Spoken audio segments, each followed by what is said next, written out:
Hello, you are welcome to the PB Show Moments of Truth right here on YouTube this and every Sunday. Stay tuned and don't go away.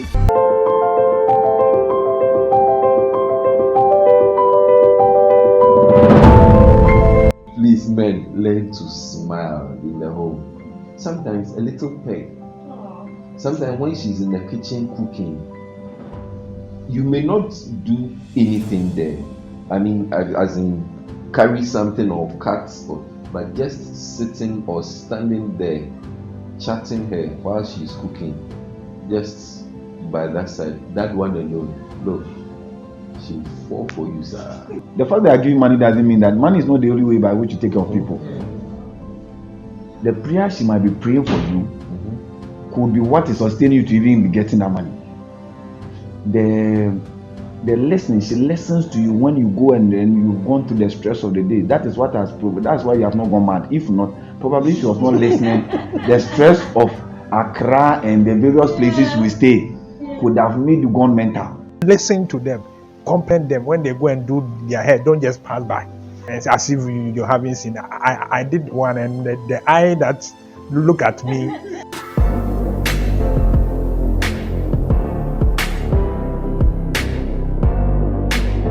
If there is one father that will stand out and acknowledge that I have a responsibility from God to be a great father and do the work God has assigned me to do, take care of my children, train them in the way of the Lord, and train them in the secular world how to be able to live their lives, it is not going to affect only him, but it's going to affect generations that come after him. We don't even ask our wife, how are you doing? We just come, oh, where are the children? The children are asleep. I'm hungry. Can you get me food to eat? We ignore them. It's not deliberate, but there's something that we have to learn consciously so that we create the balance between the wife and the children. Because the children will one day leave you. When the child is getting to that limit or getting beyond the limit, then you draw them back. Look, they need guidance. That's what they need. But where you put them in a bottle in quotation marks, such that everything they do, your eyes must be inside, your nose and ear must be inside. They don't have the chance to even express themselves. Then I think you are being overprotected. If you live maybe in an apartment where there are neighbors, there are children, they can't even play. You see that always they'll be timid. Take care of yourself. Dress for your husband. Sometimes ask him to choose what what you want me to wear. Smell good. Take care of your genitals. Yeah, it's very important because when you don't smell good, you put your husband off. You put your wife off. It is not a sign of holiness. Yes. It is not a sign of holiness that you're always wearing off colors. You are shabbily dressed. Yeah. No. You see how the Bible describes the bride of Christ. Okay. Get interested in each other. Respect your husband. Respect each other. Hello and welcome to another episode of the PV Show's Moments of Truth right here on YouTube this and every Sunday, exactly 7:30 p.m. Yes, so it's an honor to have you on this week's episode. If you are joining us for the first time, kindly remember to click on the subscription button to subscribe to the show, and remember to share the link with your friends so that they can also follow us as well.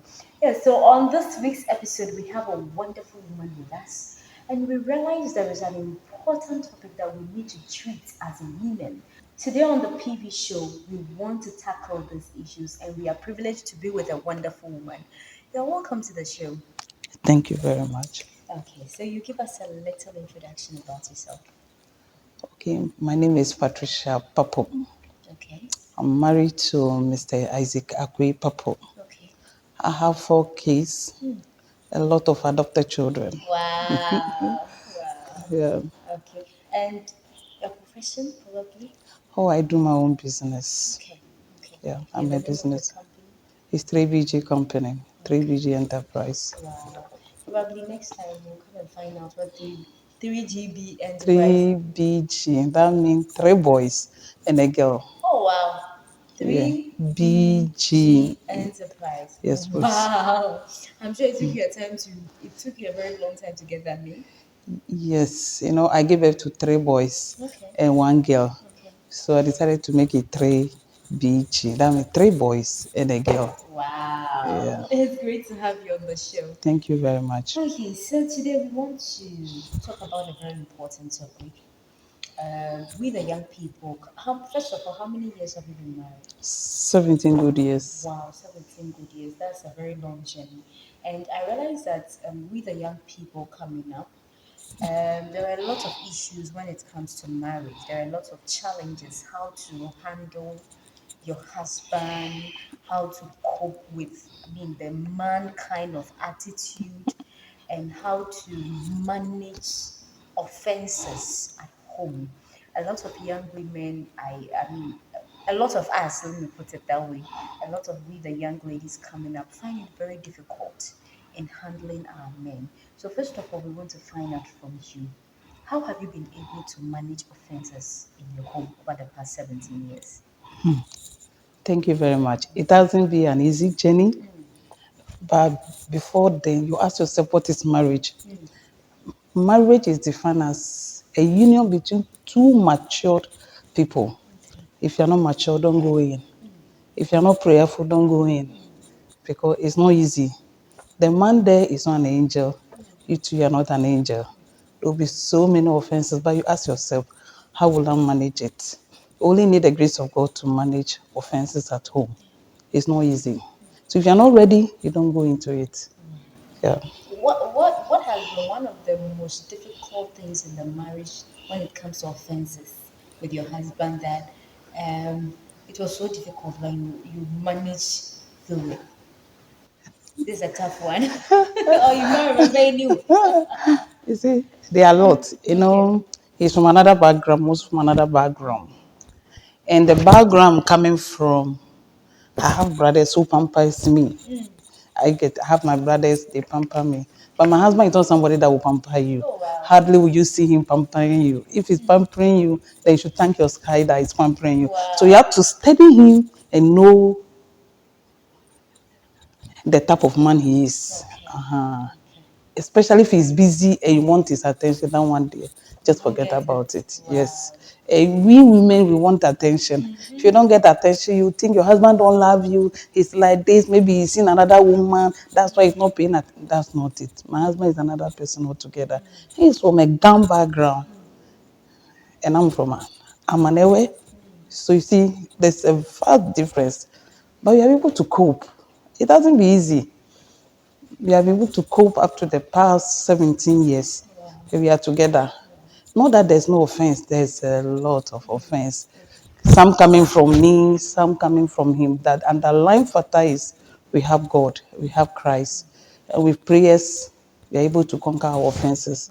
And one thing that I would like to say is sometimes my offense is more than his own, but we do forgive each other. Sometimes, sometimes I don't know, I don't know what to say. It's tough. Marriage is very tough. But if you're not mature, you don't go into it because, Okay. and it's sweet too. That one, doesn't mean that, it's tough, tough, tough throughout. No, it's not tough. It's sweet and it's lovely if you understand each other. So the question again, how have you been able to manage offenses at home? When he does something that you are not happy, what has been the best approach, or what would you advise a young lady out there to do when offenses come in your marriage? Comes in your marriage. Okay, initially, when I got married, I don't understand my husband. Okay. So there were so many differences. But later on, when I sat down and understood the type of man I'm married to, I just tuned in my mind to cope with the type of man I'm married to. That one has helped me 99%. Because it's by the time you study the one you know you married, if you're able to know the person you are married to, you are 100% or 99% gone. then the 1% is lying on you to work on him. My husband is not an angel, as I said earlier on, but when offenses come, sometimes we call each other. I'll call him, maybe I don't, I'll tell him, Charlie, they are here and many and Jim, and I say, only make a sign, many and Jim. So is that so? This. Because you did it the first time, I spoke to you nicely, you didn't take it. That's why the second time I shouted on you. So if you said I've shouted, I'm sorry. We settles it. And there's no single day that I've cooked, there's an offense or there's misunderstanding in the house, and I've cooked, and my husband will say he will not eat. No, he will eat. He will eat and eat everything. Yes, he will eat. No matter the differences, he will eat. Yes. So what advice would you give to the young ladies out there when their husbands offend them? What should they do? The advice I'll give to you, young girls watching me this evening, is marriage is sweet. That doesn't mean that there won't be offenses. There will be offenses, but you have to manage it. One thing we young girls do these days is when we have misunderstanding with our husband, the first person is our friends, the second person our parents, and they end up telling us so many things to convince us, to confuse us, and we come back to the house, we are fighting our husbands. Remember, the friend you are telling is not happy with you marrying to the man you are married to. So that friend will give you a bad advice. So when you are married, let your husband be your friend. Offenses will come. When it comes, Charlie, face him. Tell him. Don't fight him. Face him and tell him, Charlie, what you did is wrong. Some men, the way they are, even though they have Christ, they will bully you more. But be firm and tell him that, Charlie, what you did, I don't like it. So next time, don't do it again. With prayer, he will stop. So we shouldn't be going to our friends, our parents. Some of us have made some mistakes and we've learned from it. So we advise our young girls over there, our young men over there, as soon as we are married, cut some friendship off. Some friendship, you have to cut them off. And you will have peace in the house. Some friends, you really have to cut them off to have some peace in your house. Auntie Pat, because today we don't want to take much of your time, just give us your last words before we leave. Your final words. My final word. In fact, marriage is sweet when you marry in Christ. Because you the tank, they fight. How much more if you happen to marry somebody who is not a Christian, then you are doomed forever. Marriage is sweet when you marry in Christ. So I will encourage the young girls over there, the young men over there, they shouldn't look at money. They shouldn't look at properties. They shouldn't look at worldly things. They should marry a man or a woman who is God-fearing. If you marry a man or a woman who is God-fearing, you can go far. All other things will be added onto you. So I'll say, marry in Christ.